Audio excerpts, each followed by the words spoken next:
Cuando nos casamos, lo único que queríamos era empezar de cero. Un lugar tranquilo. Un lugar barato. Un lugar lejos del ruido. Por eso aceptamos la casa. Estaba en un pueblo pequeño llamado.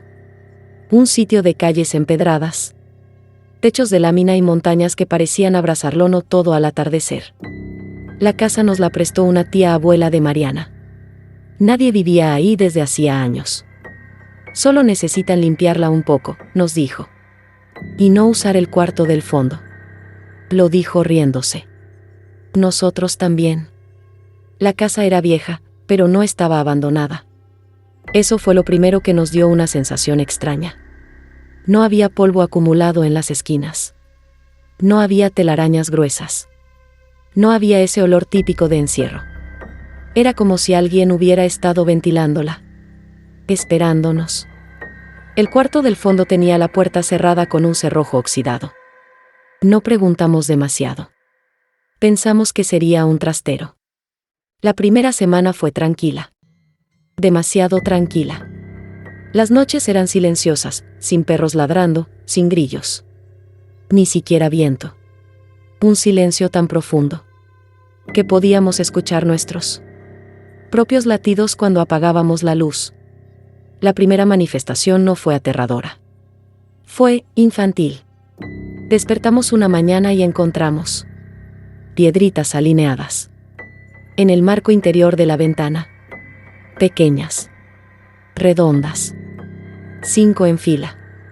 Vivíamos solos. La ventana estaba cerrada desde dentro. Mariana pensó que yo estaba jugando. Yo pensé que ella lo había hecho para asustarme. Reímos. Las tiramos. No volvimos a hablar del tema. 2 días después, aparecieron dentro del refrigerador. No las mismas. Otras 5. Formando un círculo. No había tierra alrededor. Solo las piedras, perfectamente limpias. Ahí fue cuando empezamos a sentir esa incomodidad que no sabes explicar. Los vecinos no eran hostiles. Pero tampoco eran abiertos. Cuando mencionamos pequeños ruidos en el techo, una señora nos dijo: son los que caminan cuando llega alguien nuevo. No preguntamos más. El esposo de esa señora, un hombre mayor, nos miró con una expresión que no era burla. Era lástima. Los duendes no se mostraban como criaturas visibles. Se manifestaban como alteraciones imposibles. Una mañana, Mariana encontró su vestido de boda, guardado en una caja sellada, extendido sobre la cama. No arrugado. No rasgado. Solo extendido. Y sobre él, pequeñas marcas de tierra en forma de círculos. Como si algo pequeño hubiera caminado en espiral sobre la tela. Mariana lloró. No por miedo, sino porque entendió algo antes que yo. La casa no estaba sola. Y no nos quería ahí. Las cosas comenzaron a escalar. Las luces no parpadeaban. Se apagaban únicamente en ciertas habitaciones. Especialmente cerca del cuarto del fondo. Una noche, escuchamos golpes en la pared. No golpes fuertes. Golpecitos rítmicos. 3. Pausa. 3. Pausa. Siempre a las 3:33 de la madrugada. Nunca antes. Nunca después. Intenté grabarlos. El audio captaba algo distinto. No golpes. Susurros. Muy bajos. Como voces pequeñas hablando al mismo tiempo. Pero no entendíamos lo que decían. El olor apareció la tercera semana. Tierra húmeda. Como bosque recién llovido. Pero dentro de la casa. El olor salía de debajo del piso. Porque el suelo comenzó a abultarse en ciertas partes. No mucho. Milímetros. Como si desde abajo algo empujara suavemente. No intentando salir. Solo recordándonos que estaba ahí. Mariana empezó a tener sueños. Soñaba con manos pequeñas peinándole el cabello mientras dormía. Soñaba con risas agudas dentro de las paredes. Una madrugada despertó gritando. Sentía que algo le había jalado el pie. Encendí la luz. No había nada. pero el edredón estaba enrollado hacia abajo, como si alguien pequeño lo hubiera enrollado desde los bordes. Nunca desde el centro. Siempre desde las orillas. El cuarto del fondo comenzó a vibrar. No toda la casa. Solo esa puerta. El cerrojo oxidado se movía ligeramente cada noche. No intentaba abrirse. Intentaba girar. Una tarde decidí romper el cerrojo. No por valentía. Por desesperación. Adentro no había muebles. No había cajas. No había nada. Solo piso de tierra. No cemento. Tierra compactada. En medio del cuarto, un círculo de piedras negras. Exactamente 5. Y en el centro, un hueco. Pequeño. Del tamaño de un plato. Del hueco salía ese olor. Y un leve silbido. No fuerte. Constante. Cuando entré, el silbido se detuvo. Pero al salir, comenzó otra vez. Esa noche comprendimos algo terrible. No estaban intentando sacarnos. Estaban reaccionando a que rompimos la barrera. El cuarto no era un trastero. Era una tapa. Las manifestaciones cambiaron. Ya no eran objetos movidos.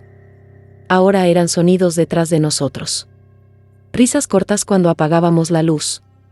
Pequeñas sombras cruzando el pasillo. Nunca directas. Siempre en visión periférica. Como si supieran que lo más aterrador es no ver claramente. Mariana dejó de dormir. Yo dejé de sentirme seguro. La casa crujía incluso en el día. Como si respirara. La noche final fue silenciosa. Demasiado. Ni golpes. Ni susurros. Nada. Eso fue peor. Despertamos porque la cama estaba inclinada. No violentamente. Lentamente. Como si uno de los lados estuviera hundiéndose. Encendí la lámpara. El suelo debajo de la cama estaba cediendo. No colapsando. Cediendo hacia abajo. Formando una depresión circular. Pequeñas manos emergían apenas, como raíces pálidas, tocando la base de la cama. No intentando agarrarnos. Solo sosteniéndola. Como si la estuvieran evaluando. Como si midieran nuestro peso. Como si calcularan cuánto tardaría en romperse. Tomé a Mariana.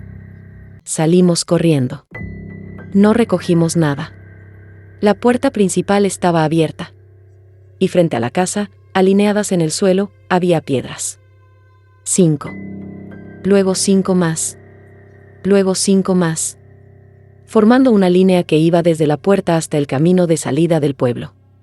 No hacia el interior. Hacia afuera. Nos estaban mostrando el camino. Nunca volvimos. La casa sigue ahí. Nadie vive en ella. Dicen que a veces se escuchan risas cuando alguien se acerca demasiado. Pero nadie vuelve a entrar. Porque el problema no era que los duendes quisieran asustarnos. El problema era que la casa era nuestra. Nunca lo fue. Estaba construida sobre algo. Algo antiguo. Algo que no necesitaba mostrarse por completo para ser entendido. Los duendes no imitaban. No hablaban. No atacaban directamente. Organizaban. Movían. Empujaban. Medían. Y cuando decidían que alguien no pertenecía, la tierra misma comenzaba a inclinarse. A veces Mariana todavía despierta sobresaltada. Dice que siente que le peinan el cabello. Yo a veces encuentro pequeñas piedritas en la entrada de nuestro departamento actual. 5. Siempre 5. No forman amenaza. No forman círculo. Solo están ahí. Como un recordatorio silencioso. Hay lugares que se prestan. Pero nunca se habitan. Mi nombre es Esteban Morales, y lo que voy a contar ocurrió en el pueblo donde crecí. Un lugar pequeño, escondido entre cerros y sembradíos, donde todos se conocen. Y donde las historias viejas nunca mueren. El pueblo se llama San Isidro de las Lomas. Durante años creí que las historias sobre duendes eran cuentos para asustar niños. Hasta que empezaron a dejarse ver. Y ya nadie volvió a dormir tranquilo. San Isidro era un lugar sencillo. Casas de adobe, calles de tierra. Faroles amarillos que apenas iluminaban cuando anochecía. Después de las 9, el pueblo quedaba en silencio absoluto, salvo por el ladrido lejano de algún perro o el canto de los grillos. Mi abuela decía que ese silencio no era natural. Cuando el monte se calla así, susurraba, es porque algo está caminando. Yo tenía 10 años cuando escuché el primer silbido. Era agudo, breve. Como si alguien intentara imitar el sonido de un pájaro, pero mal hecho. Vino del techo. Pensé que era el viento. Hasta que escuché pasos pequeños. Tac, tac, tac. Como si algo liviano caminara sobre las tejas. Me cubrí con la cobija hasta la cabeza. Y entonces lo oí reír. No era risa de niño. Era una risa rasposa, burlona. A la mañana siguiente, mi madre encontró las macetas del patio volcadas. La tierra estaba regada por todas partes. Y en el centro del patio había pequeñas huellas. No eran de gato. No eran de perro. Eran como pies humanos. Pero diminutos. No fui el único. A la semana, doña Matilde amaneció con las trenzas cortadas. Dormía sola. Su puerta estaba cerrada por dentro. No había señales de que alguien hubiera entrado. Pero su cabello estaba esparcido por el suelo. Luego, a don Julián le cambiaron las herramientas del lugar. Las encontró colgadas en el campanario de la iglesia. Nadie sabía cómo llegaron ahí. Los niños comenzaron a hablar de hombrecitos. Decían que los veían correr entre los maizales. Que se asomaban detrás de los árboles. Que tenían sombreros puntiagudos y ojos brillantes. Los adultos nos prohibieron decir esa palabra. Duendes. Porque en San Isidro no era bueno nombrarlos. Mi abuela sí creía. Una noche, mientras cenábamos, dijo algo que aún me eriza la piel. No son nuevos. Siempre han estado aquí. Solo que antes respetaban. Según ella, los duendes eran gente antigua. Seres del monte que vivían antes que nosotros. No les gustaban las burlas. No les gustaba el ruido. No les gustaba que cortaran ciertos árboles. Y ese año habían talado varios. Para ampliar el camino. Les quitaron su casa, dijo ella. Ahora quieren la nuestra. La primera vez que alguien los vio claramente fue Toño, el hijo del panadero. Regresaba tarde. Juró que algo pequeño saltó. Frente a él. No más alto que su cintura. Delgado. Con piernas torcidas. Me miró, decía llorando. Sonrió. Desde entonces comenzaron los encuentros. Se aparecían en las ventanas. Se sentaban en los tejados. Corrían por las calles justo cuando el sol terminaba de ocultarse. Nunca completamente de noche. Siempre en ese momento en que el cielo aún conserva una línea naranja en el horizonte. Como si ese fuera su tiempo. Un grupo de jóvenes decidió ir a buscarlos. Armados con linternas y machetes, se internaron en el maizal una noche. Yo fui con ellos. Al principio, nada. Luego, el maíz empezó a moverse. No por el viento. El aire estaba quieto. Se escucharon pasos. Risas. Silbidos. Una piedra salió disparada y golpeó a Ramón en la frente. Después otra. Y otra. Las linternas comenzaron a fallar al mismo tiempo. Fue entonces cuando los vimos. Entre las plantas. Sombras pequeñas. Uno salió aún claro. Tenía la piel oscura, arrugada. Ojos demasiado grandes. Y una sonrisa llena de dientes pequeños y filosos. No parecía un niño. Parecía algo que imitaba a un niño. Y no estaba solo. Había más. Nos rodeaban. Corrimos. Nunca habíamos corrido tan rápido. Después de eso, empezaron las cosas graves. Gallinas degolladas sin explicación. Comida podrida de la noche a la mañana. Puertas que se abrían solas. Pero lo peor ocurrió con la hija de los Ramírez. La pequeña Lucía, de 5 años. Desapareció una tarde mientras jugaba en el patio. La buscaron por todo el pueblo. La encontraron al anochecer, dormida en el maizal. No tenía heridas, pero no volvió a ser la misma. Decía que los chiquitos la llevaban a jugar, que querían que se quedara, que le ofrecían dulces hechos de tierra. Y a veces hablaba en voz baja, como si alguien le contestara. La abuela dijo que había una forma de calmarlos: dejar ofrendas, pan, leche, monedas antiguas, sin mirarlos, sin espiarlos. El pueblo, desesperado, aceptó. Durante una semana dejamos platos en las esquinas y en el borde del monte. Las maldades disminuyeron. Pero una noche, alguien decidió vigilar. Don Ernesto, incrédulo, se escondió detrás de unos costales. Lo encontraron al amanecer. No muerto. Pero su cabello se había vuelto completamente blanco. Y repetía una sola frase: no son niños. No son niños. Nunca volvió a hablar con coherencia. Todo empeoró cuando llegó gente de fuera. Unos trabajadores que se burlaban de las historias. Uno de ellos capturó a uno. Lo atrapó con una trampa para animales. Lo exhibió en la plaza. Yo estaba ahí. Era pequeño, sí, pero no indefenso.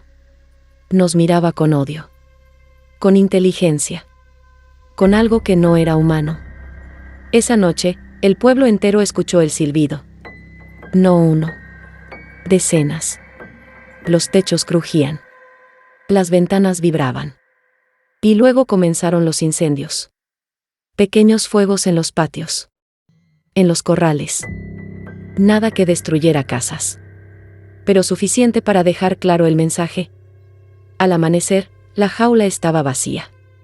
Y el trabajador había desaparecido. Nunca lo encontraron. La abuela reunió a los más viejos. Recordaron una historia antigua, cuando el pueblo apenas comenzaba. Se hizo un acuerdo con los del monte. Respeto por respeto. Territorio por territorio. Habíamos roto el pacto. Así que hicieron uno nuevo. Durante 3 noches, nadie debía salir después del atardecer. Nadie debía mirar hacia los techos. Nadie debía responder si escuchaba su nombre. Lo cumplimos. Las risas cesaron. Los silbidos disminuyeron. Pero no desaparecieron. Han pasado 20 años. Muchos se fueron. Otros fingimos que no ocurre nada. Pero todavía, cuando el sol cae y el cielo se pinta de naranja, se escuchan pasos pequeños sobre las tejas. A veces aparecen huellas diminutas en el polvo. A veces falta comida. Y hay noches en que algo golpea suavemente las ventanas. 3 veces. Siempre 3. Mi hijo una vez me preguntó: «Papá, ¿quién silba en el techo?». Le dije que era el viento. Pero sé que no es cierto. Porque a veces, cuando me asomo apenas por la cortina, veo una sombra pequeña sentada en el borde del tejado, observando, esperando, como si el pacto tuviera fecha de caducidad, y como si, esta vez, no quisieran solo hacer maldades, sino quedarse. Mi nombre es Adrián Castañeda, y crecí en un pueblo llamado El Mezquital. Un lugar perdido entre cerros secos y caminos de terracería, donde el polvo siempre parece suspendido en el aire y las noches son demasiado silenciosas. Aquí no les dicen duendes. Aquí les dicen los tocadores. Y no los ves primero. Primero los escuchas. Todo comenzó el año que la sequía golpeó más fuerte. Las cosechas se perdieron. El río se volvió un hilo lodoso. Los animales comenzaron a enfermar. Mi padre decía que era mala suerte. Pero don Aurelio, el más viejo del pueblo, murmuraba otra cosa. No es la tierra la que está enojada. Son los que viven debajo. Nadie le hacía caso. Hasta que empezaron los golpes en las puertas. 3 golpes. Siempre 3. Toc, toc, toc. Lentos. Secos. exactamente a las 3:33 de la madrugada. La primera casa fue la de los Molina. Escucharon los golpes. Don Ernesto se levantó molesto. Pensó que era una broma. Abrió la puerta. No había nadie. Pero al amanecer, todas sus gallinas estaban muertas. No despedazadas. No atacadas. Simplemente tiesas. Con los ojos abiertos. Esa misma noche, tocaron en otra casa. 3 golpes. Esta vez nadie abrió. Y no pasó nada. Así se estableció la regla sin que nadie la dijera en voz alta. Si tocan, no abras. El problema fue cuando comenzaron a aparecer las huellas. Pequeñas. Descalzas. Marcadas en el polvo de las calles. Pero sin profundidad. Como si algo muy liviano caminara sin peso. Lo extraño era que las huellas no llevaban a ningún lugar. Empezaban en medio de la calle. Terminaban frente a una puerta. Y desaparecían. Siempre en casas donde esa noche habían tocado. Después vinieron los ruidos. Debajo. Rasguños bajo el suelo. Como uñas pequeñas arañando la madera. Una noche, mientras intentaba dormir, escuché algo claro debajo de mi cama. Un susurro. No entendía palabras. Pero sonaba como una voz intentando imitar el habla humana. Como si practicara. Repetía mi nombre. Mal pronunciado. Arrastrado. Triple-A. Me quedé inmóvil. Los rasguños continuaron hasta el amanecer. A diferencia de otras historias, aquí nadie los vio claramente. Nadie pudo describirlos. Porque no se mostraban completos. Solo partes. Una mano pequeña asomándose debajo de la puerta. Un ojo brillando desde una grieta en la pared. Una sombra baja corriendo al final del pasillo. Eran fragmentos. Y eso era peor. Porque la mente completaba lo que faltaba. Una mañana, mi madre encontró algo en la cocina. Un pequeño montón de monedas viejas sobre la mesa. Oxidadas. Cubiertas de tierra húmeda. Nadie las había puesto ahí. Esa noche no tocaron. En otra casa ocurrió lo mismo. En lugar de maldad, dejaron cosas. Piedras pulidas. Semillas negras. Muñecos hechos con ramas. Era como si estuvieran intentando intercambiar. Pero nadie sabía qué querían a cambio. El primero fue Julián, el hijo del herrero. No desapareció físicamente. Desapareció por dentro. Una noche escucharon los 3 golpes. No abrió. Pero respondió. ¿Qué quieren? Silencio. Luego, una vocecita desde abajo. Ven a jugar. Desde esa noche comenzó a cambiar. Dormía de día. Caminaba descalzo por las noches. Y hablaba solo. Decía que el suelo respiraba. Que debajo había túneles. Que ellos le enseñaban cosas. Un mes después, se metió al pozo abandonado del pueblo. Dijeron que cayó. Pero yo sé que bajó por su cuenta. Nunca encontraron su cuerpo. Don Aurelio reunió a varios hombres y comenzaron a cavar en el patio de una casa donde los golpes eran constantes. A 1 metro de profundidad encontraron túneles. Pequeños. Demasiado pequeños para un humano. Pero extensos. Como un laberinto que recorría todo el subsuelo del pueblo. Y dentro, había objetos. Zapatos viejos. Juguetes. Herramientas oxidadas. Cabello. Mucho cabello. No estaban robando por maldad. Estaban recolectando. Ocurrió en septiembre. Esa madrugada, a las 3:33. Sonaron los golpes. En todas las casas. Al mismo tiempo. Toc, toc, toc. Un eco seco recorriendo el mezquital. Nadie abrió. Nadie respondió. Pero algo cambió. Porque esta vez no hubo silencio después. Hubo risas. No afuera. Debajo. Como si el suelo entero estuviera vivo. Las paredes crujieron. El piso vibró. y durante varios minutos sentimos que la tierra respiraba. Luego todo se detuvo. 3 días después, la casa de los Molina se hundió. No por completo. Solo la sala. El piso colapsó revelando un enorme vacío debajo. Un sistema de túneles gigantesco. Más grande de lo que imaginábamos. Pero estaba vacío. Abandonado. Como si se hubieran ido. Don Aurelio lo explicó antes de morir. No querían asustarnos. Querían aprender. Decía que no eran espíritus ni demonios. Eran algo antiguo. Algo que siempre vivió bajo tierra. Y la sequía los obligó a salir. Tocaban puertas para ver quién respondía. Recolectaban cosas para entendernos. Imitaban nuestras voces. Practicaban. Quizá intentando convertirse en nosotros. La sequía terminó. La lluvia volvió. Los golpes cesaron. Los túneles colapsaron. El pueblo fingió olvidar. Pero a veces, cuando la madrugada es demasiado silenciosa, escucho algo debajo del piso. No rasguños. No susurros. Algo más claro. Un golpe. Desde abajo. Uno solo. Como si alguien estuviera practicando. Como si estuvieran aprendiendo a tocar diferente. No 3 veces. Solo una. Probando. Esperando el momento correcto.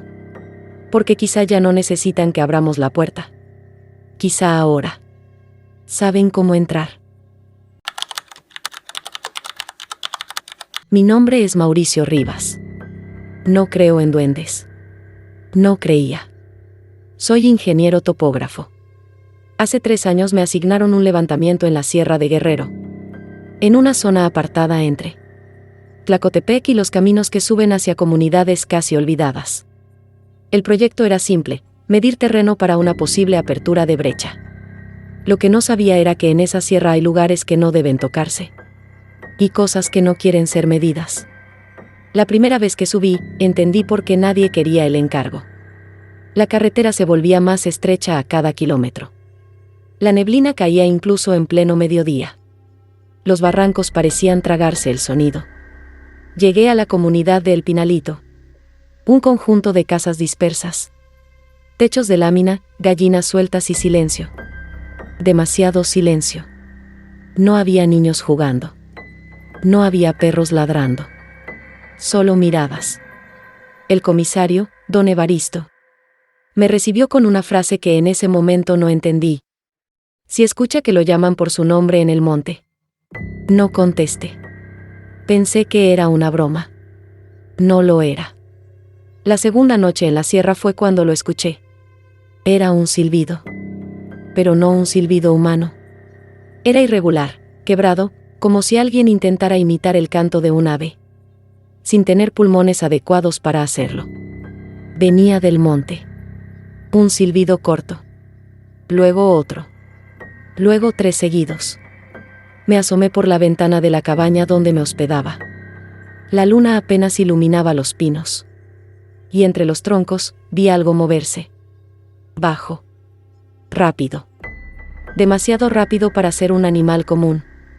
Al día siguiente, subí con 2 ayudantes a marcar puntos de medición. Fue ahí donde vimos las primeras señales. Pequeños montículos de piedras perfectamente acomodadas en círculos. No eran formaciones naturales. Eran intencionales. En el centro de cada círculo había algo distinto, un hueso pequeño. Una moneda oxidada. Un mechón de cabello amarrado con hilo rojo. Mis ayudantes se pusieron nerviosos. Ingeniero. Mejor no movamos eso. Yo lo hice de todos modos. Quité una piedra con el pie. El monte se quedó completamente en silencio. Ni viento. Ni insectos. Nada. Esa noche me despertó una risa. Pero no venía de afuera. Venía debajo de la cama. Una risa ahogada. Como si alguien riera con la boca tapada. Encendí la lámpara. Nada. Me arrodillé y miré debajo. Oscuridad. Pero había tierra. Tierra fresca. Como si alguien hubiera escarbado desde abajo. A los pocos días, uno de mis ayudantes, Ramiro, desapareció. No dejó rastro. Solo encontramos su equipo tirado cerca de una barranca. Don Evaristo no organizó búsqueda inmediata. Solo dijo: si lo agarraron jugando, ya no lo sueltan. Le exigí que me explicara. Y fue cuando habló de ellos. No los llamó duendes. Los llamó los chiquitos del cerro. Decía que viven dentro de la montaña, que no toleran que midan su tierra, que se llevan a los que alteran sus marcas. Pero no los matan. Los cambian. 3 días después, Ramiro volvió. Caminando desde el monte. Descalzo. Sin mochila. Sin expresión. Le preguntamos dónde estuvo. Sonrió. Me enseñaron. No quiso decir más. Pero por las noches se levantaba y salía solo al bosque. Una madrugada lo seguí. Lo vi detenerse frente a un pino enorme. Y del tronco salieron manos pequeñas, oscuras, delgadas. No parecían sólidas. Parecían hechas de sombra compacta. Lo tocaron. Y Ramiro empezó a reír. La misma risa que escuché bajo mi cama. Esperaba ver figuras pequeñas con sombreros. Criaturas físicas. Pero no. No siempre tienen forma completa. A veces solo son extremidades que emergen de grietas en las rocas. A veces ojos que se abren en la corteza de los árboles. A veces siluetas que se separan de las sombras naturales del monte. No caminan. Se deslizan. Y no hacen maldades pequeñas.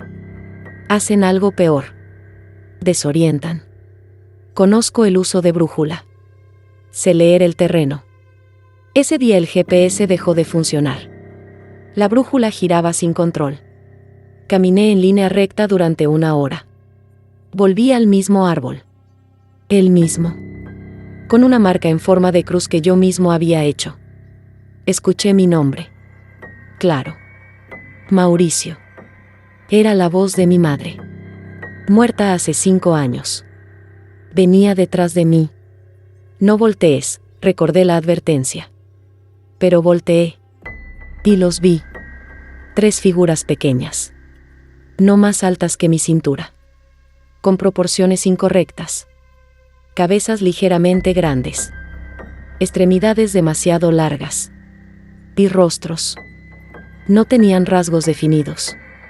Eran como caras a medio moldear. Como si todavía estuvieran aprendiendo a ser humanas. Uno de ellos levantó la mano, imitando un saludo.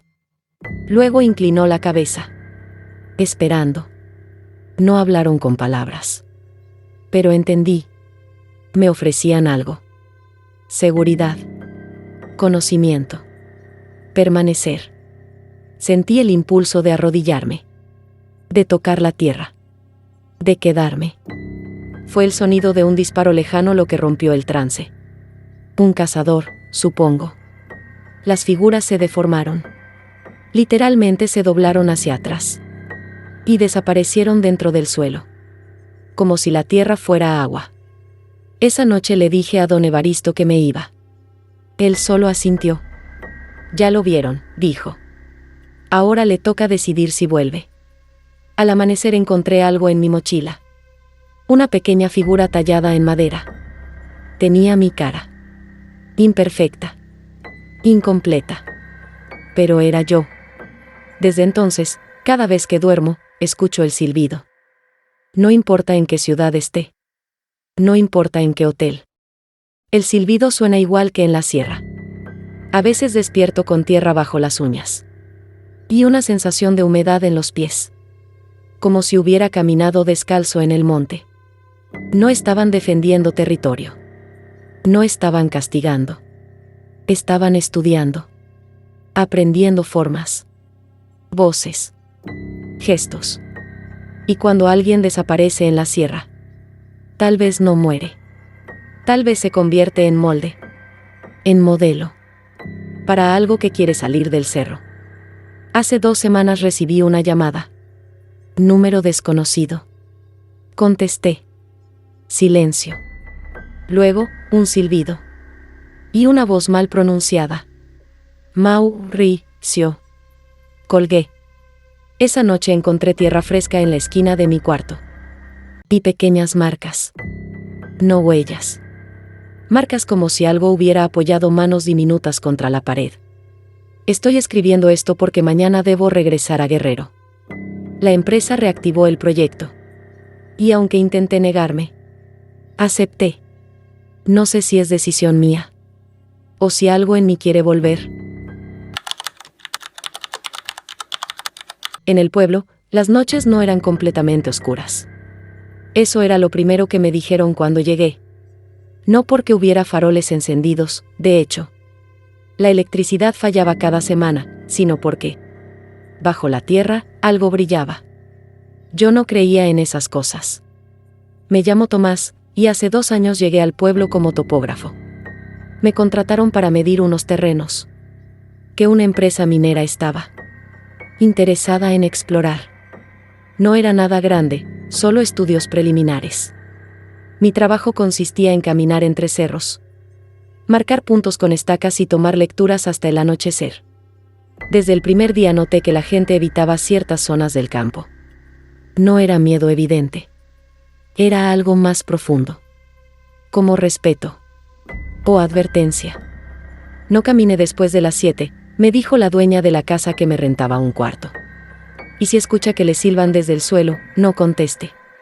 Me reí. Pensé que era otra historia rural para asustar forasteros. Pero esa misma noche lo escuché. No era viento. Era un silbido bajo, agudo, que parecía desplazarse bajo la tierra. Como si algo estuviera caminando por túneles invisibles. No provenía de un punto fijo. Se movía. Al tercer día encontré la primera señal. Mientras medía un terreno cerca del arroyo seco. El aparato marcó una anomalía, el suelo tenía huecos. Como si debajo hubiera cavidades pequeñas distribuidas en red. Pensé en madrigueras. Pero no había entradas visibles. Solo pequeñas grietas, casi imperceptibles. Esa noche, el silbido fue más cercano. Y no estaba solo. Se escuchaban pequeños golpes, como uñas raspando madera. Aunque yo estaba en el segundo piso. En el pueblo nadie mencionaba directamente la palabra duendes. Decían los de abajo. Decían los que guardan. Decían los que no quieren que escarben. Descubrí que años atrás, alguien intentó excavar un pozo profundo en la zona que yo estaba midiendo. Nunca terminó. La maquinaria apareció desmontada. No destruida. Desmontada. Tornillos apilados con orden. Herramientas alineadas en el suelo. Como si alguien pequeño, meticuloso y paciente, hubiera decidido desarmarlo todo. Las manifestaciones no eran apariciones claras. No eran figuras verdes ni sombreros puntiagudos. Eran alteraciones. Objetos cambiados de lugar con precisión imposible. Mis estacas de medición aparecían enterradas al revés. Las marcas que hacía en el mapa amanecían replicadas. Pero formando símbolos circulares que yo no había dibujado. Una mañana encontré algo que me heló la sangre. Pequeñas huellas alrededor de mi camioneta. No eran de niño. No eran humanas. Tenían 3 dedos largos y un talón estrecho. Marcados con una profundidad irregular. Como si pesaran más de lo que su tamaño sugería. Y todas conducían hacia abajo. No hacia ningún punto visible. Simplemente se detenían. Comencé a tener sueños. Soñaba con túneles iluminados por una luz amarillenta. Como luciérnagas atrapadas en barro. Soñaba con manos pequeñas que tallaban madera. Soñaba con un sonido constante de excavación. Cuando despertaba, encontraba tierra bajo mis uñas. Y yo nunca caminaba descalzo. Una noche, decidí grabar. Dejé mi teléfono apuntando hacia el suelo de mi habitación. A las 2:17 de la mañana, el video captó algo. El piso de madera vibró. No fuerte. Sutil. Luego, una línea luminosa apareció entre 2 tablas. Como si desde abajo alguien acercara una lámpara diminuta. La luz se movió de izquierda a derecha. Se detuvo. Y el silbido se escuchó claramente en la grabación. No era un silbido humano. Tenía 2 tonos superpuestos, como si fueran varias voces pequeñas intentando imitar una sola nota. Al día siguiente, los ancianos del pueblo finalmente hablaron. No por miedo, por resignación. Me explicaron que el pueblo estaba construido sobre una red de galerías antiguas. No minas modernas. Pasajes viejos. Mucho más antiguos que la colonia. Decían que los duendes no eran espíritus. Eran habitantes. Dueños originales del subsuelo. Guardianes de algo que no debía tocarse. Y que cada vez que alguien intentaba perforar demasiado profundo, comenzaban las advertencias. Primero los silbidos. Luego las vibraciones. Después, las desapariciones. No de personas. De cosas. Ganado que amanecía enterrado hasta el cuello, sin heridas. Herramientas que aparecían incrustadas en tierra sólida. Puertas que se abrían hacia paredes que no estaban allí el día anterior. Ignoré todo. Seguía haciendo un trabajo. Pero entonces ocurrió lo que me obligó a detenerme. Mientras medía una ladera, el suelo cedió bajo mis pies. No caí al vacío. Caí en un túnel. Un túnel perfectamente tallado. No natural. Las paredes eran lisas, casi pulidas. Y estaban iluminadas. No por lámparas. Por hongos que brillaban con una luz suave y verdosa. Escuché movimiento. No pasos. Rasguños. Golpecitos rápidos. Y el silbido, ahora alrededor mío. No venía de un punto. Venía de todas partes. Intenté salir. Pero el túnel no llevaba a la superficie. Se dividía. Se ramificaba. Y cada bifurcación tenía símbolos tallados en la pared. Los mismos que aparecían en mis mapas. Me estaban siguiendo desde antes. Me estaban estudiando. Entonces los vi. No claramente. Sombras pequeñas moviéndose con velocidad imposible. Figuras encorvadas. Ojos brillantes como cuentas húmedas. Manos largas. Demasiado largas. No medían más de 1 metro, pero la forma en que se desplazaban no era humana. Se movían lateralmente, como si no necesitaran girar el torso. Uno se detuvo frente a mí. No atacó. No habló. Solo inclinó la cabeza. Y detrás de él, la pared comenzó a cerrarse. La tierra se compactaba. El túnel desaparecía. Estaban sellando el acceso. No querían matarme. Querían que entendiera. Cuando finalmente encontré salida, horas después, estaba a varios kilómetros del punto donde caí. El pueblo me buscaba. La empresa me llamaba. Pero yo ya no quería seguir. Presenté mi informe esa misma semana. Anomalías geológicas inestables. Terreno no apto para excavación. Recomendación: cancelar proyecto. La empresa aceptó. No por mis palabras, sino porque, al día siguiente, todas las estacas de perforación aparecieron enterradas profundamente en el suelo, dobladas hacia abajo, como si algo hubiera tirado de ellas desde las entrañas de la tierra. Me fui de meses después. Pero antes de irme, regresé al arroyo seco. Quería despedirme. O tal vez confirmar que todo había sido real. Me arrodillé. Apoyé la palma sobre la tierra. Y escuché. El silbido estaba ahí. Más lejano. Más profundo. No amenazante. No enojado. Solo, presente. Como un recordatorio. En ese momento comprendí algo. No eran criaturas que buscaban asustar. Eran una civilización oculta. Antigua. Organizada. Paciente. No salían a la superficie porque no lo necesitaban.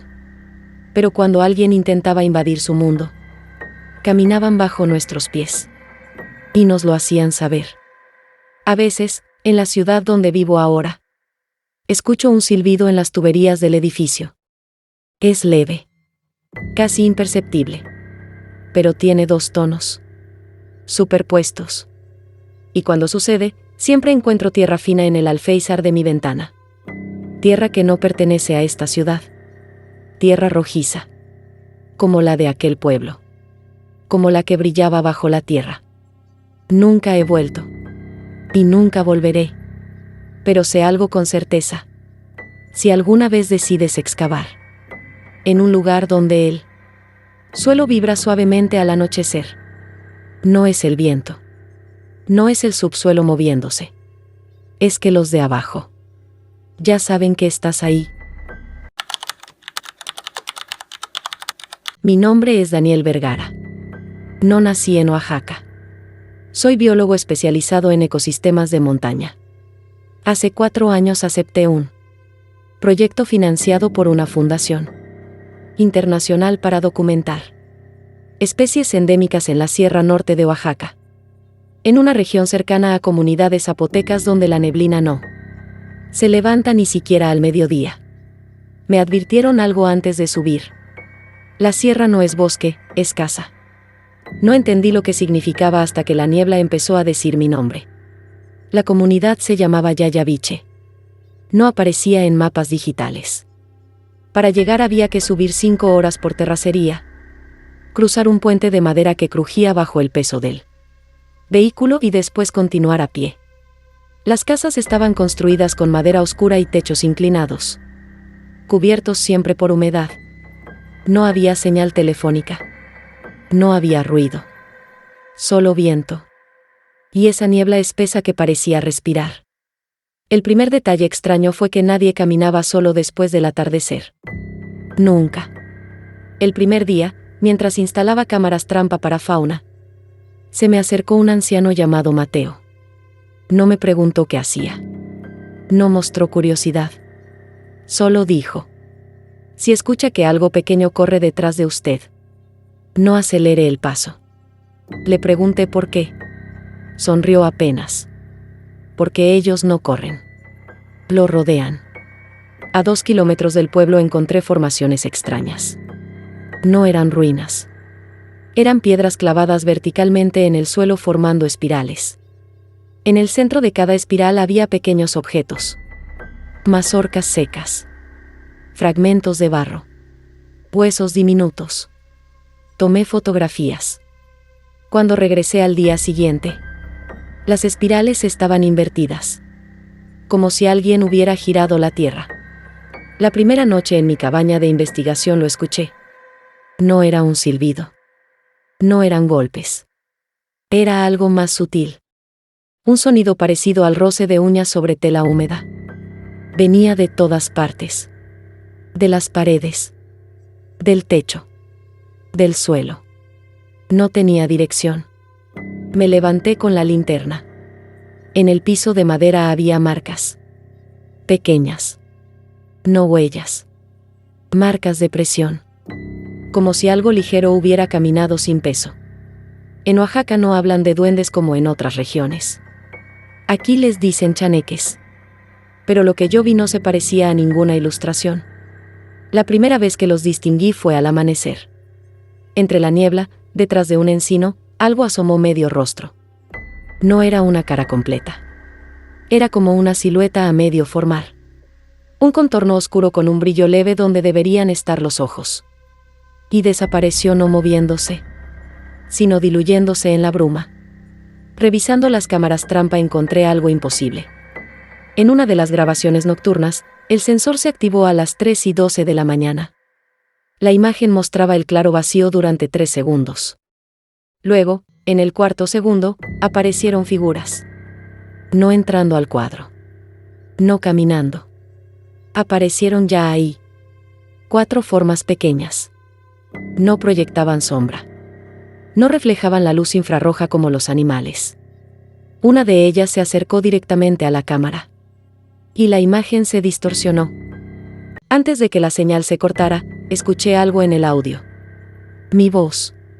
Diciendo: estoy aquí. Pero yo estaba dormido cuando eso se grabó.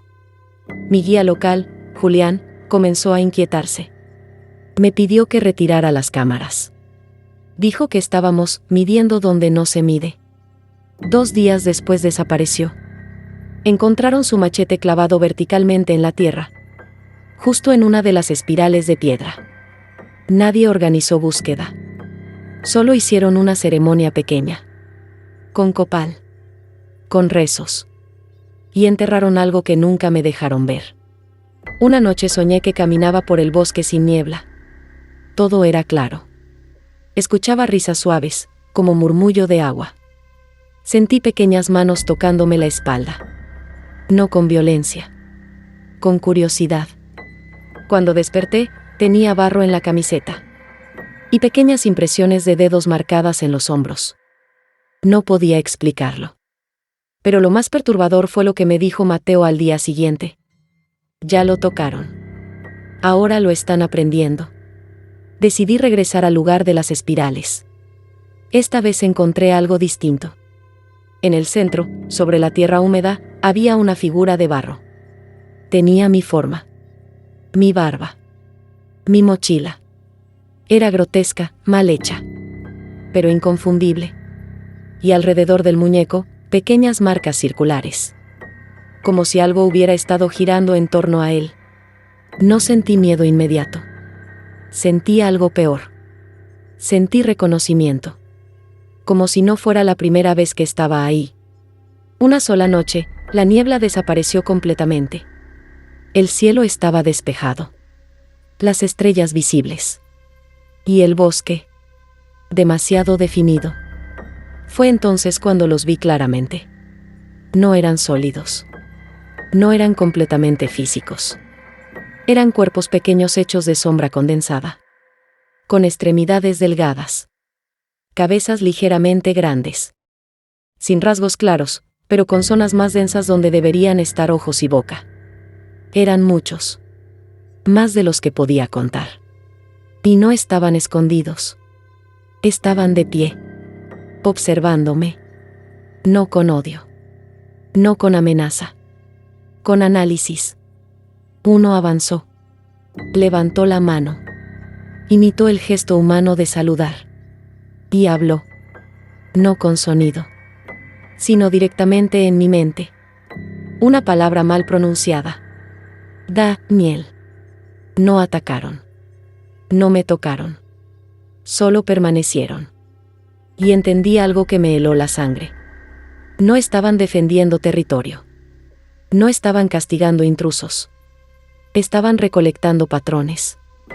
Voces. Movimientos. Formas humanas. Como si la sierra estuviera fabricando versiones. Ensayando. Abandoné el proyecto. Presenté un informe técnico falso sobre condiciones inestables del terreno. Nadie insistió. Pero la niebla me siguió. A veces despierto en mi departamento. En la ciudad y la habitación. Está cubierta por una bruma leve. Escucho el roce de uñas en las paredes. A veces veo en el espejo, detrás de mí, una silueta baja. No completa. Inacabada. Observando cómo me muevo. Como si estuviera practicando. Hace 3 días encontré algo en la mesa de mi sala. Una pequeña espiral hecha con piedritas. Y en el centro, una figura de barro. Mejor hecha que la anterior. Más detallada. Más precisa. Esta vez, los ojos sí estaban definidos. Y eran idénticos a los míos. Creo que la sierra no quiere que regrese. Creo que ya no necesita que vuelva. Porque lo que vive en la niebla ya aprendió suficiente. Y pronto no distinguiré si el reflejo que veo en el espejo soy yo, o es lo que la montaña decidió terminar de moldear. En mi pueblo, la tierra nunca está quieta. Eso lo sabía doña Carmen desde niña. Las tablas crujen, las paredes respiran y el suelo, a veces, parece latir. Pero una cosa es saberlo. Y otra muy distinta es cuando la tierra comienza a interesarse por alguien en específico. Su hija Elena regresó al pueblo con 7 meses de embarazo. Tenía 25 años. La piel pálida por el cansancio y ojeras profundas que no eran solo por las náuseas. Se había separado del padre del bebé y decidió volver a la casa donde creció. Una construcción antigua de adobe y techo de vigas gruesas, al borde del monte. Aquí vas a estar tranquila, le dijo doña Carmen cuando la recibió. Aquí nada malo puede pasarte. Pero mientras lo decía, evitaba mirar hacia el patio trasero. Elena comenzó a escuchar cosas la primera noche. No ruidos fuertes. No golpes. Pequeños pasos. Como si alguien caminara alrededor de su cama arrastrando los pies sobre tierra suelta. Son ratones, dijo su madre. Pero en esa casa nunca hubo ratones. Lo sabían. Porque cuando Carmen era niña, su abuela colocaba siempre pequeños montoncitos de sal en las esquinas. Para que no entren los que no son animales, decía. El embarazo de Elena era delicado. El médico del municipio vecino les recomendó reposo absoluto. Nada de sobresaltos. Nada de estrés. Pero el problema no era algo visible. Era el ambiente. La casa se volvió más fría alrededor de Elena. No en todas partes. Solo donde ella estuviera. Si se sentaba en la cocina, esa esquina se enfriaba. Si descansaba en la sala, el aire se volvía pesado ahí. Y por las noches, el olor aparecía. Tierra mojada. Raíces recién arrancadas. Como si el monte hubiera decidido entrar sin pedir permiso. La primera señal clara fue la cuna. Carmen la había sacado del ático días antes. Era la misma donde durmió Elena de bebé. La colocaron junto a la cama. Vacía. Una mañana, la encontraron meciéndose. Suavemente. La ventana estaba cerrada. No había viento. Y dentro de la cuna había tierra fina. No mucha. Un puñado. Como si alguien la hubiera dejado ahí con cuidado. Elena rompió en llanto. Mamá, no quieren que esté aquí. Carmen no respondió. Porque sabía exactamente quiénes eran ellos. En el pueblo no se les llamaba duendes directamente. Se decía, los pequeños. Se decía, los antiguos. Habitaban en los márgenes del monte. En las raíces profundas de los árboles viejos. Y en casas construidas. Demasiado cerca de donde antes. Hubo piedras negras apiladas en círculos.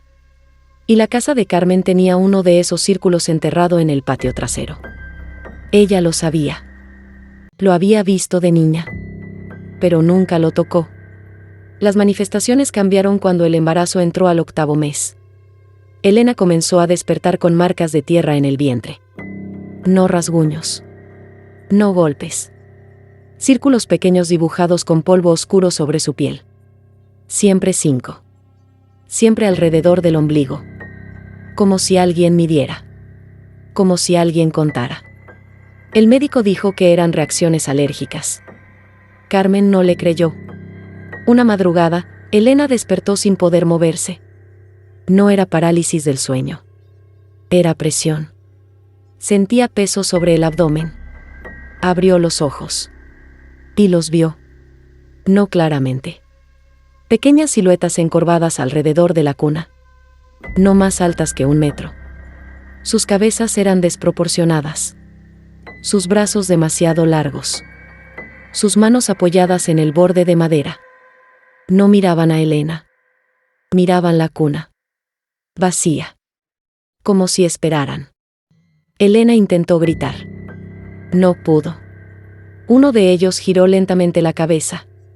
Sus ojos brillaban con una luz opaca, amarillenta. No malvada. Curiosa. Luego desaparecieron. No caminando. No corriendo. Simplemente. Ya no estaban. Carmen comenzó a hacer lo que su abuela hacía. Colocó sal en las esquinas. Encendió veladoras. Puso tijeras abiertas bajo el colchón. Pero los duendes no reaccionaban a símbolos religiosos. No les importaban las oraciones. Lo que les importaba era otra cosa. La tierra. Cada vez que Carmen barría el piso, encontraba pequeños túneles bajo las tablas. No grandes. Del diámetro de una taza. Y siempre dirigidos hacia la habitación de Elena. No hacia la cocina. No hacia la puerta. Hacia el vientre. La noche más terrible llegó durante una tormenta. No una lluvia fuerte. Una tormenta eléctrica.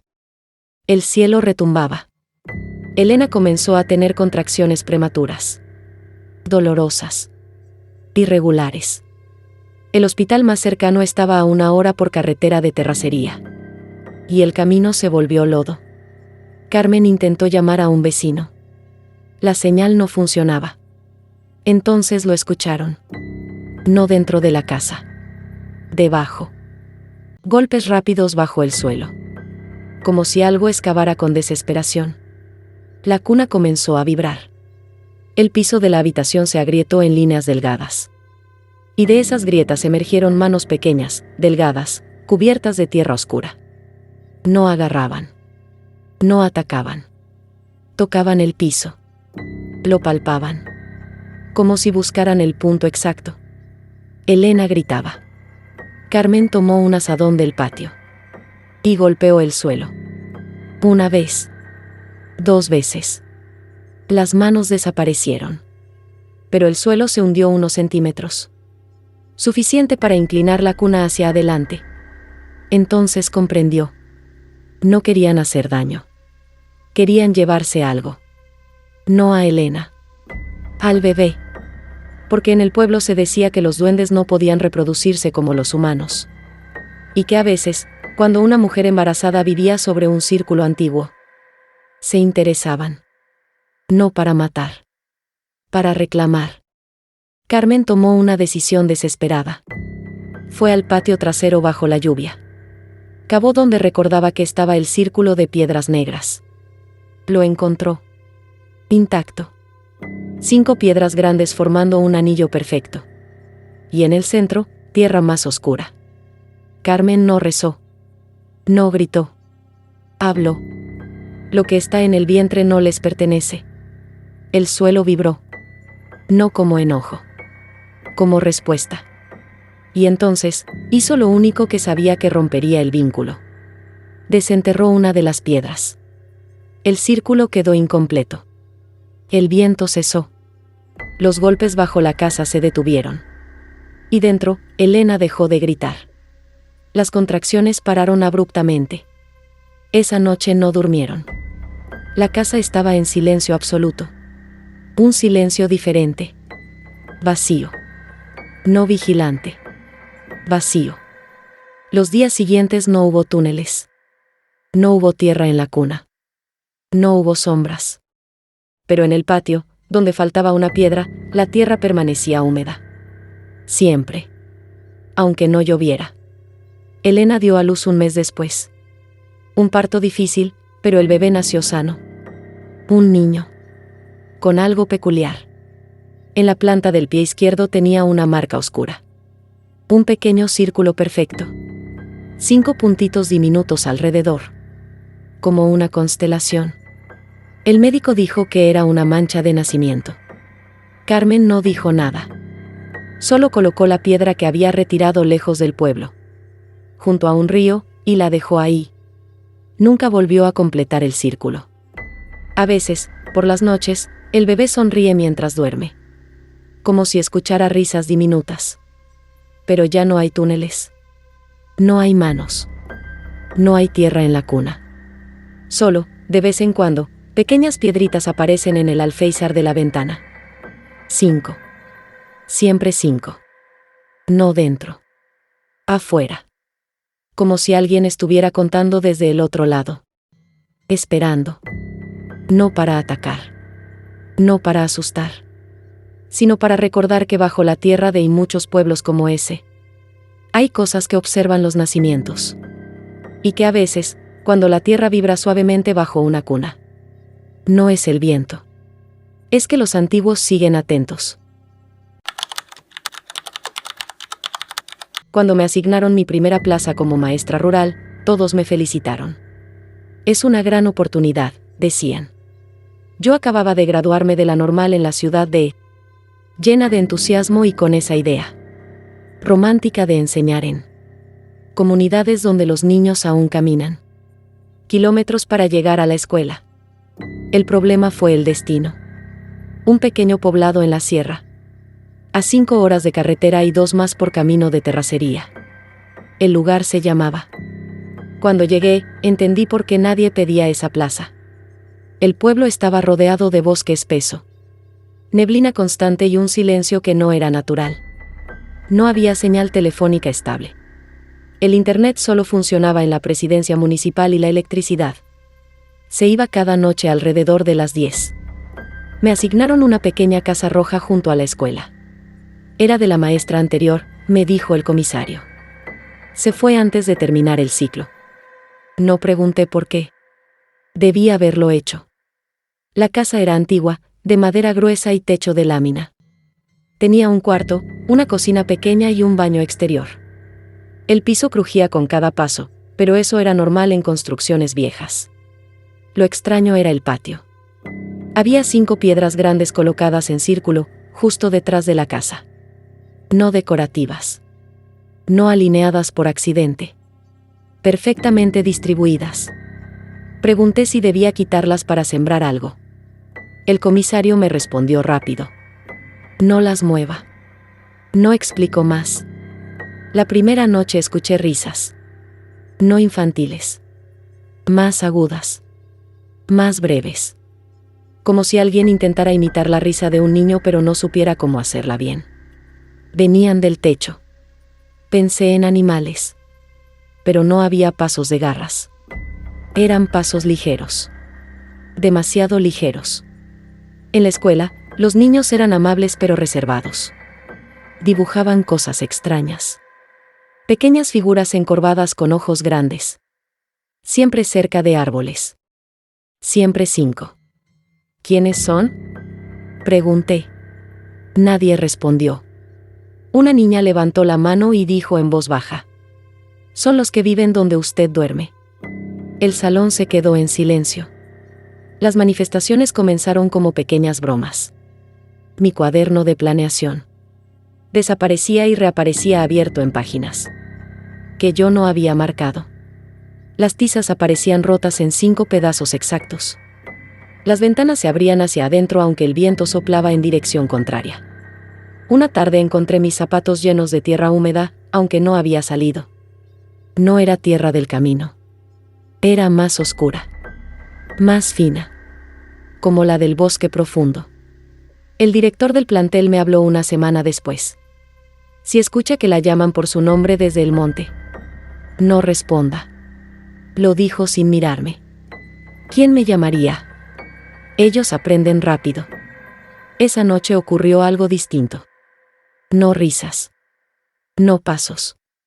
Escuché mi voz. Exactamente mi voz. Desde el patio.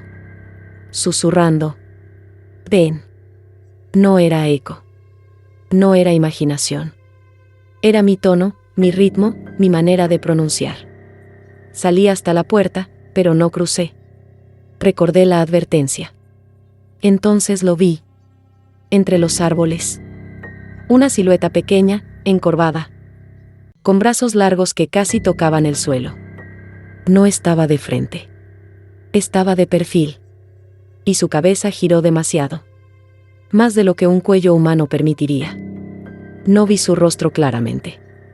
Solo ojos brillando en la neblina. Luego desapareció. No corriendo. Deslizándose hacia atrás. Como si el bosque lo hubiera absorbido.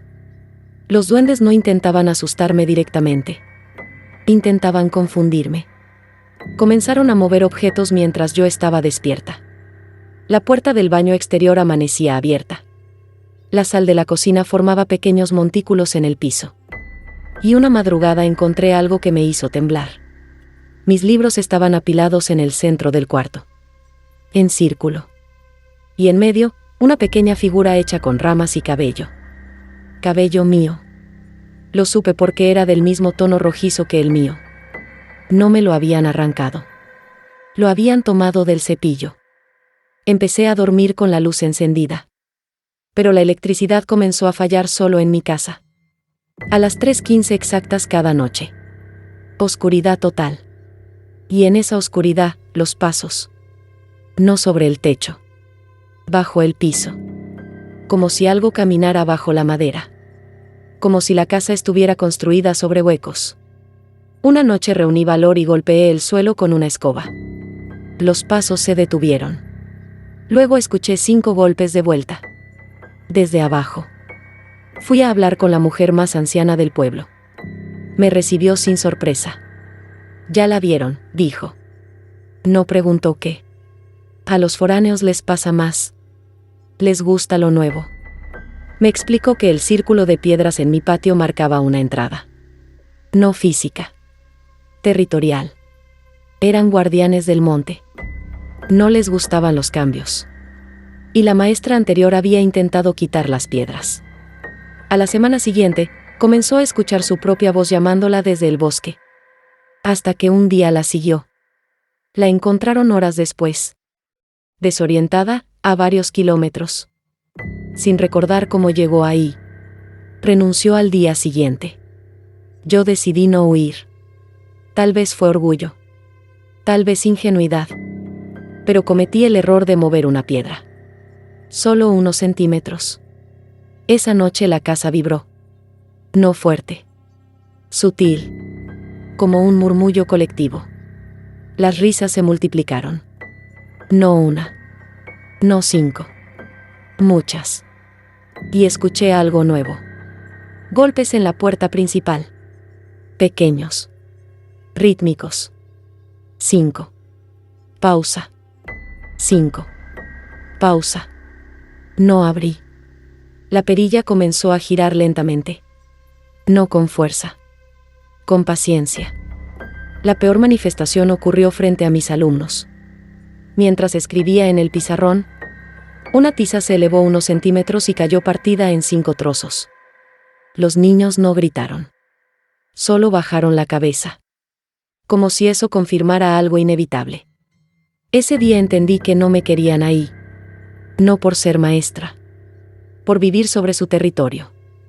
Tomé una decisión al final del mes. En lugar de quitar las piedras, completé el círculo. Agregué una más. 6 en total. No sabía si eso ayudaría. Pero esa noche no hubo risas. No hubo pasos. No hubo voces. La casa quedó en silencio. Un silencio natural. Por primera vez. Terminé el ciclo escolar. Nunca más escuché mi voz desde el bosque. Nunca más se movieron mis libros. Pero a veces, cuando la neblina bajaba espesa entre los árboles, veía pequeñas siluetas observando desde lejos. No acercándose. Solo vigilando. Como si aceptaran mi presencia. Mientras no olvidara dónde estaba parada. Cuando finalmente pedí cambio de adscripción y regresé a... Dejé las 6 piedras intactas. Y entendí algo que no enseñan en la normal. Hay comunidades donde no solo educas a los niños. También debes aprender a convivir con lo que estaba antes que tú. Porque en algunos pueblos de la sierra, los duendes no buscan asustarte. Buscan recordarte que la tierra tiene dueño. Y que si escuchas tu propia voz llamándote desde el bosque, no siempre eres tú quien está hablando.